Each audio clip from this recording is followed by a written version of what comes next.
माईचे चरणी लीन होते. आदरणीय भारत नानांना स्मरून तमाम मायबाप जनतेला वंदन करते. खऱ्या अर्थानं मी पहिल्याच दिवशी सांगितलं होतं की हा विजय कुठं एकट्या प्रणिता बालकेचा नाही तर तमाम पंढरपूरकरांचा आहे.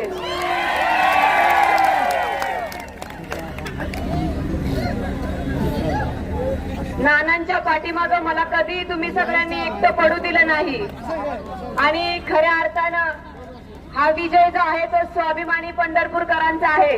त्याचबरोबर माझ्या खांद्याला खांदा लावून लढलेल्या माझ्या प्रत्येक कार्यकर्त्याचा आहे. त्याचबरोबर पंढरपूर शहर असू द्या, ग्रामीण असू द्या, मंगळवेढा शहर असू द्या, ग्रामीण असू द्या, पंढरपूरच्या कवटोळीच्या पासून ते मंगळवेढ्याच्या पडोकरवाडीच्या टोकापर्यंत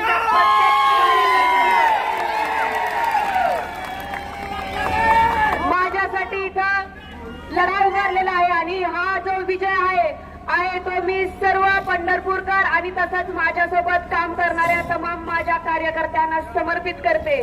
आदरणीय नानांना समर्पित करते. नानावर प्रेम करणाऱ्या प्रत्येक वडीलधारी माणसाला, माझ्यावर विश्वास ठेवून कुठेतरी समोर न येता सुद्धा माझ्या पाठीवरती भक्कमपणे आशीर्वादाचा हात ठेवणाऱ्या प्रत्येक ज्ञात अज्ञात व्यक्तीला हा माझा विजय समर्पित करते. आणि उद्यापासून तुमची लेक म्हणून, तुमची सेवक म्हणून 24 तास तुमच्या सेवेसाठी मी सक्षम आहे हा शब्द मी तुम्हाला देते.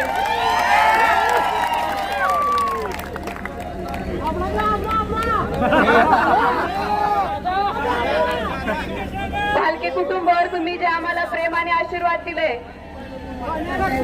ते खरंच न विसरण्याजोगं आहे. मी आयुष्यभर तुमची या गोष्टीसाठी ऋणी राहीन.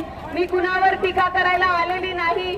मी अर्ज भरल्याच्या दिवशी पण मी सांगितलं होतं की जे माझ्यासोबत निवडून येतील ते पण माझेच आहेत आणि जे समोर निवडून येतील त्यांच्या सोबत राहून पंढरपूरच्या विकासासाठी, तुमच्या सर्वांच्या सेवेसाठी आम्ही तीर्थक्षेत्र विकास आघाडीचे सर्व पदाधिकारी तसेच उमेदवार तुमच्या सेवेसाठी सदैव तत्पर राहू हा शब्द मी तुम्हाला देते. आणि परत एकदा तुमची लेख म्हणून तुमच्या पत्राखाली मला घेतल्याबद्दल मी तुमचे आभार व्यक्त करते.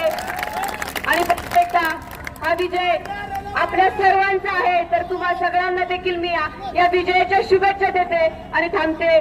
धन्यवाद.